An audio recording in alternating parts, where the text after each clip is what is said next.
welcome to Cloud Geek Education. In the previous lesson, we talked about motion graphs and we introduced the equations of motion by the end of the lesson, right? So I gave you the 4 equations of motion to go and study them. So in today's lesson, we are going to use them in some examples.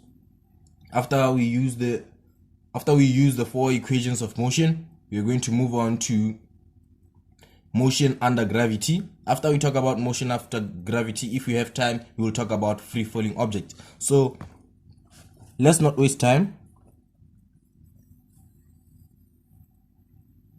The equations of motion.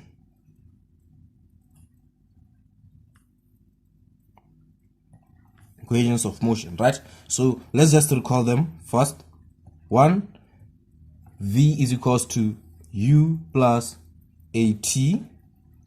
2, S is equals to UT plus half AT squared. 3, we have V squared is equals to U squared plus 2AS. 4, last one is S is equals to half U plus V, it's U plus V, close bracket, T, whereby V is equals to the initial velocity. The final is the final. V is the final velocity. U is the initial velocity.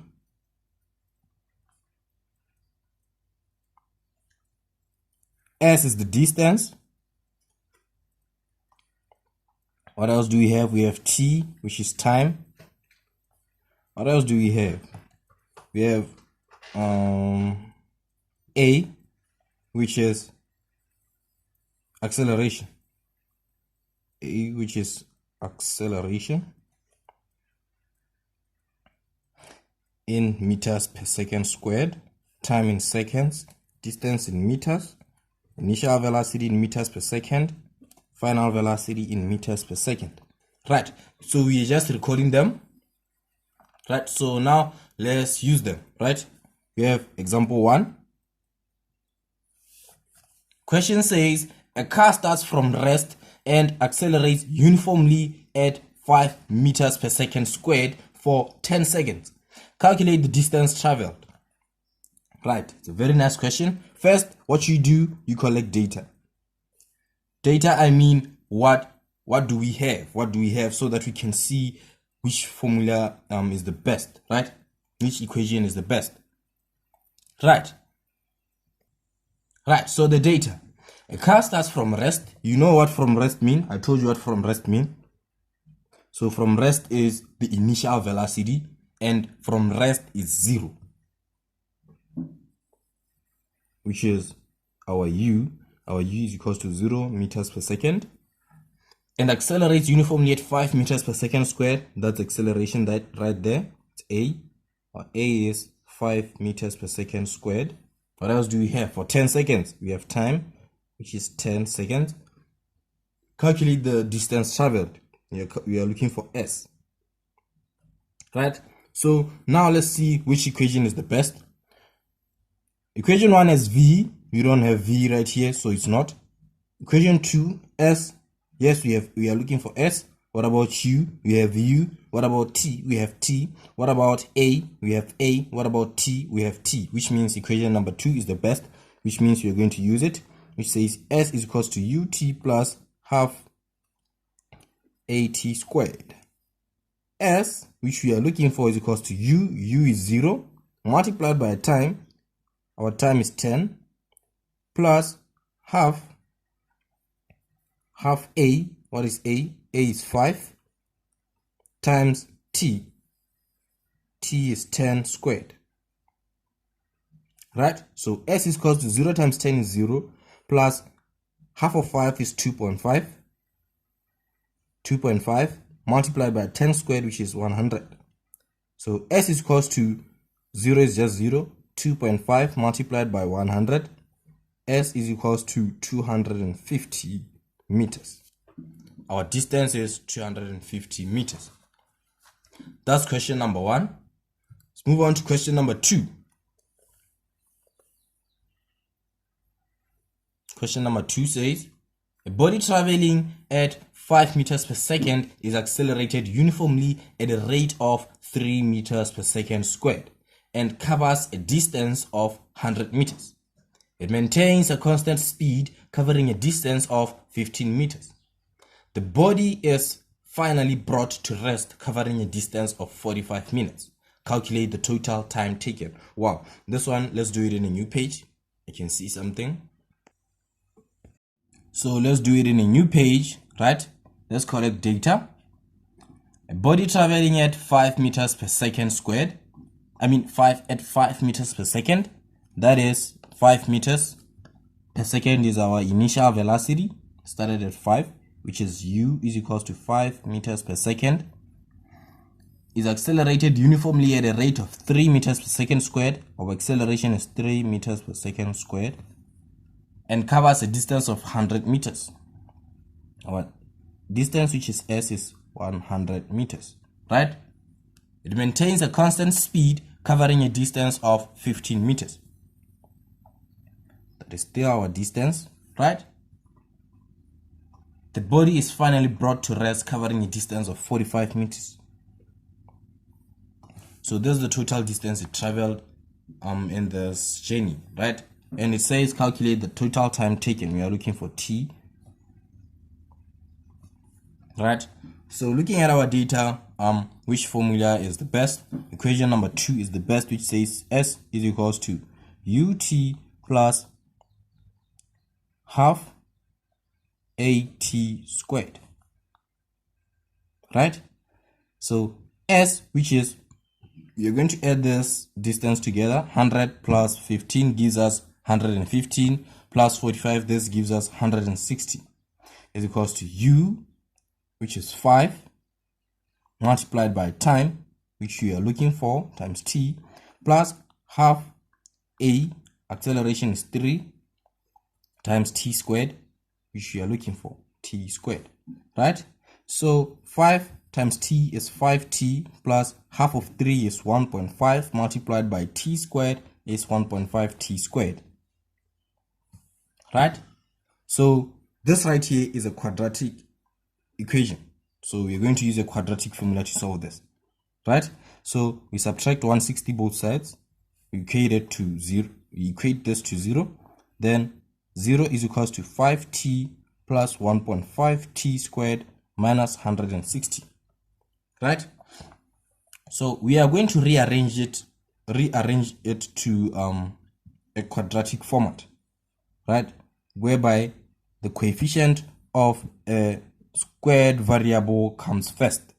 1.5t squared has to come first, then followed by 5t, then negative 160. This way, 1.5t squared plus 5t minus 160 is equals to 0. So now it's a quadratic formula. It's a quadratic equation. We are going to solve for t. So if you don't know how to solve quadratic equations, just go to my video where we talked about quadratic sequences. We talked about quadratic sequences and we talked about how to find the nth term. That is where we use the quadratic formula a lot. You can just go and familiarize yourself with it. Then it will be easy for you to solve this. Right. Whereby 1.5 is A, here is B, and here is C. So whereby A is equals to 1.5 t, no, we don't take the variables. B is equals to 5, then C is equals to negative 160. So our quadratic formula states that t is equals to negative b plus or minus square root of b squared minus 4ac, all divided by 2a. It's just easy, guys. Don't get frustrated. T is equals to our b. Where is b? B is 5. You just take the negative sign. Negative 5 plus or minus square root of b squared, 5 squared. We're just substituting, minus 4 times a. Where is a? 1.5. 1.5 times c, which is negative 160, negative 160, all divided by 2a. 2 times a, our a is 1.5. Now you're just going to solve it, right? So t is equals to, we're just going to write our negative 5. Then let's do this. 5 squared is 25, right? 4 times 1.5 is 6, multiplied by negative 160. What do we get? It's negative 4 times 1.5. This gives us negative 6. We multiply it by negative 160. What do we get? We get 960. It's positive 960, right? So 960 plus 25, this gives us 985.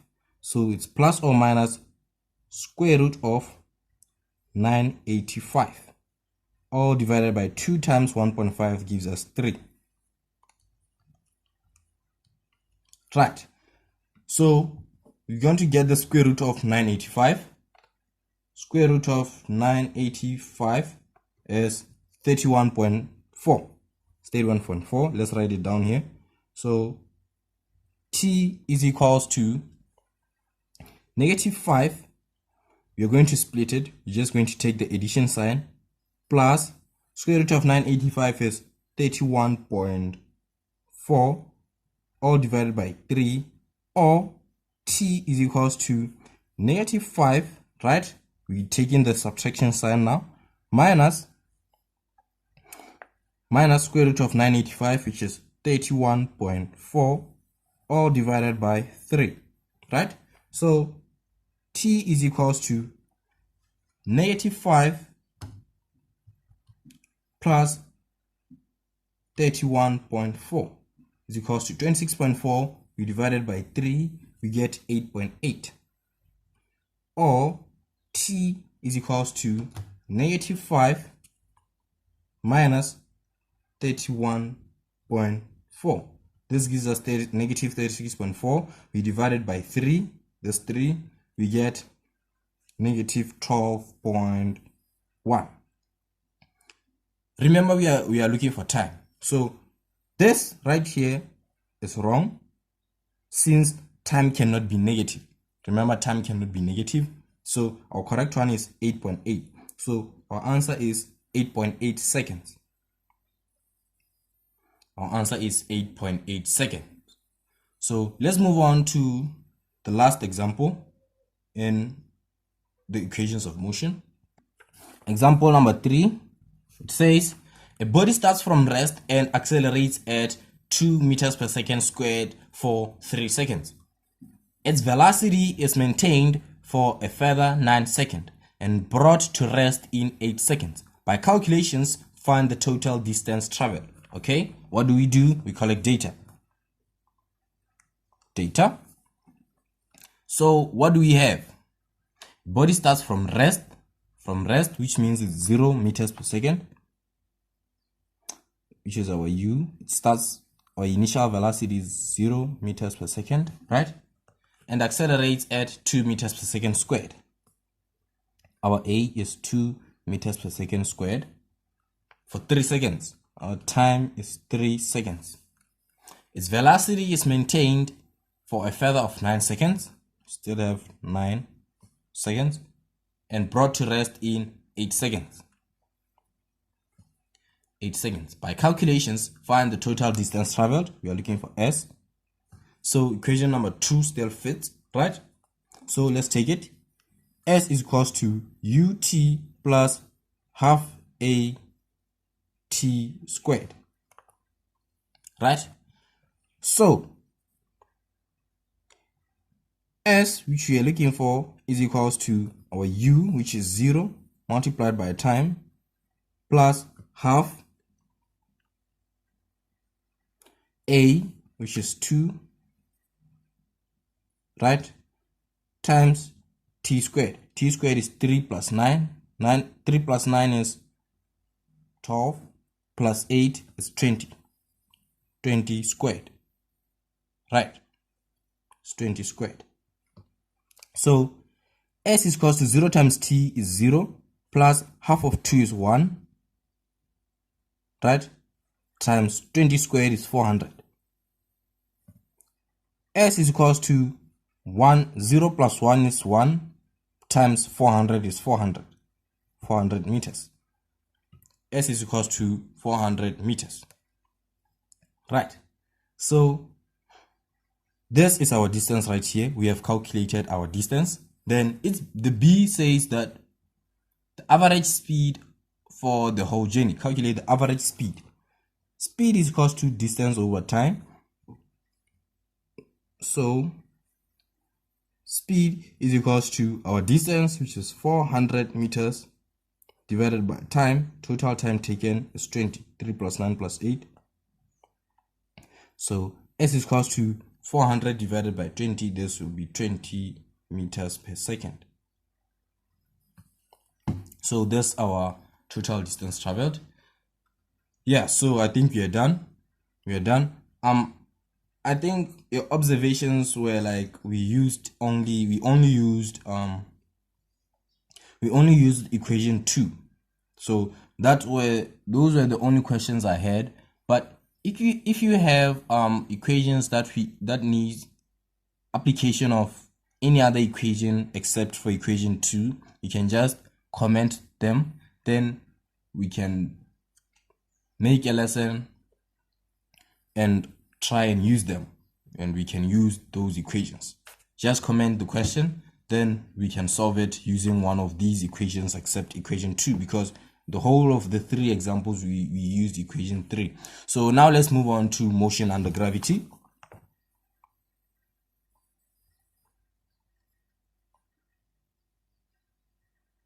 Motion under gravity. So what you need to know is that a body falling under action of gravity accelerates at a rate of 10 meters per second. I'll write that down.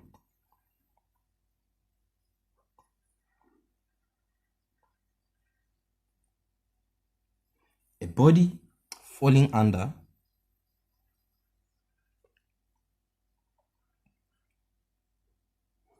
action of gravity. Body falling under action of gravity accelerates at a rate of 10 meters per second squared. Right? So since we say this, know that acceleration due to gravity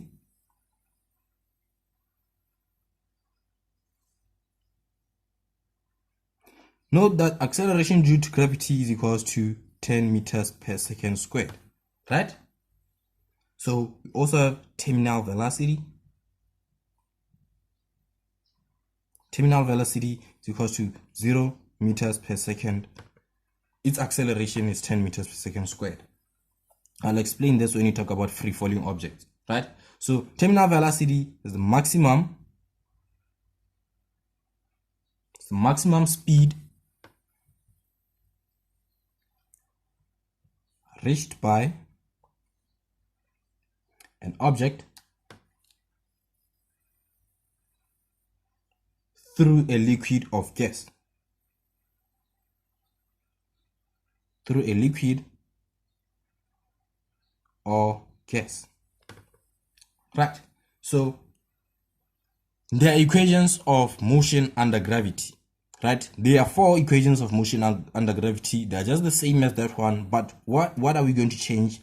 Remember, we said a body falling under action of gravity accelerates at a rate of 10 meters per second, which means where we find acceleration, we just put gravity in those 4 equations, and the gravity is always 10 meters per second squared. Right? So let's write them down. Equation 1, V is equals to U plus GT. Equation number 2, S is equals to UT plus half GT squared. Equation number 3 is equals to V squared is equals to U squared plus 2GS. Then equation number 4 is equals to S is equals to half U plus V T. still the same. They're still the same. So now here, I'm just going to tell you what G stands for, whereby G is equals to gravity. G is equals to gravity, which is 10 meters per second squared. Right.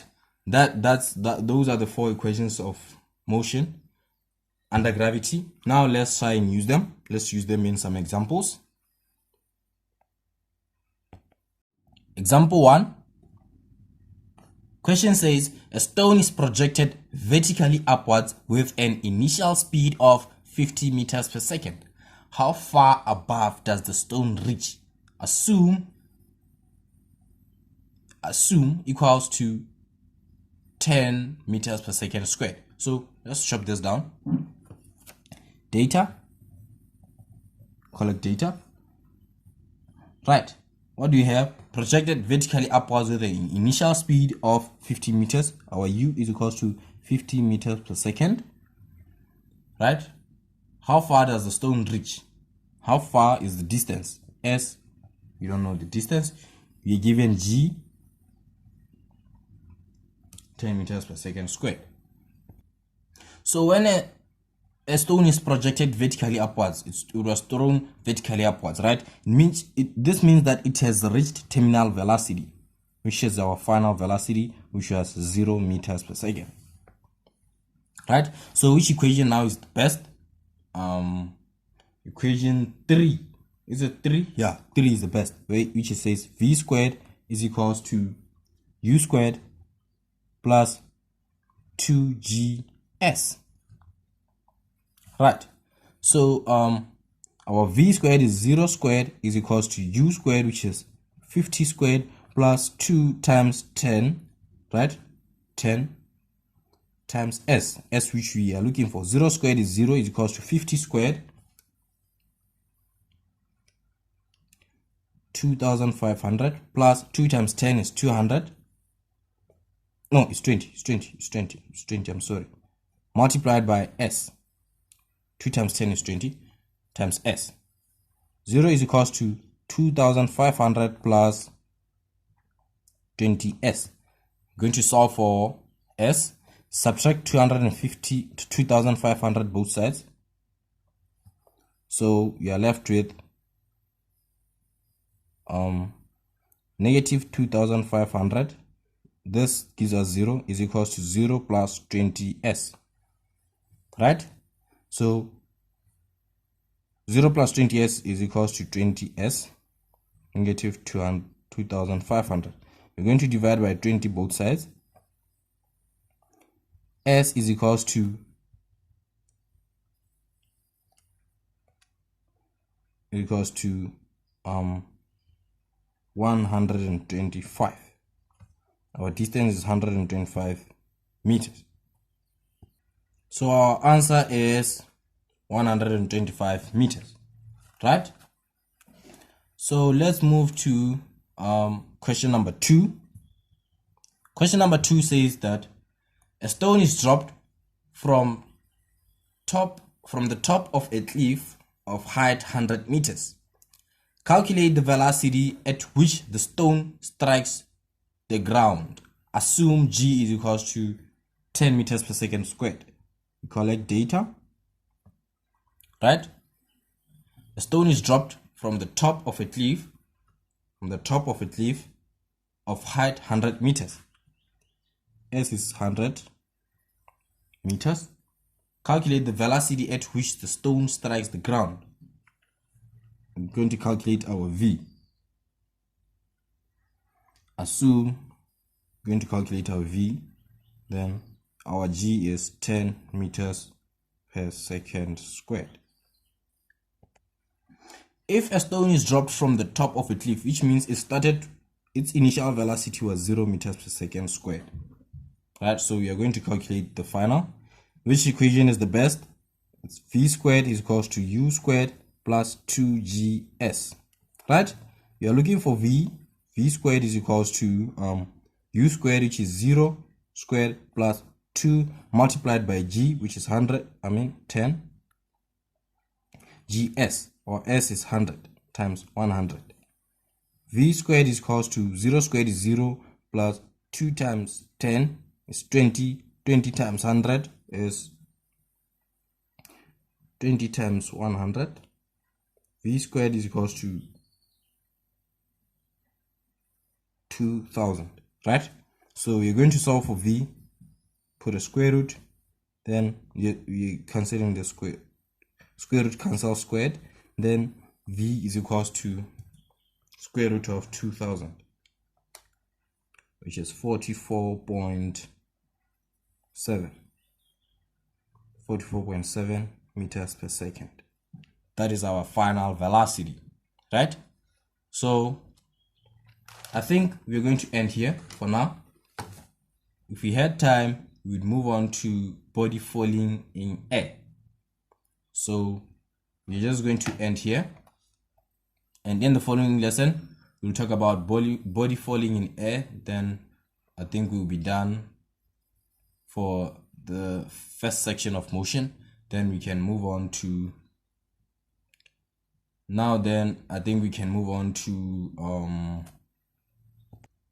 after body falling under free falling objects, we can move on to friction, Newton's first law of motion, second law of motion, and third law of motion. So thank you guys for being attentive. See you guys in the next lesson. Please like, share, and subscribe. Don't forget to comment questions that need to be solved using the other equations of motion. Remember, in motion under gravity, we only use this equation V squared, right? V squared is equals to U squared plus 2GS. So if you have some questions that need to be answered using the other 3 equations, just comment them. We can attempt them as soon as possible. So thank you guys.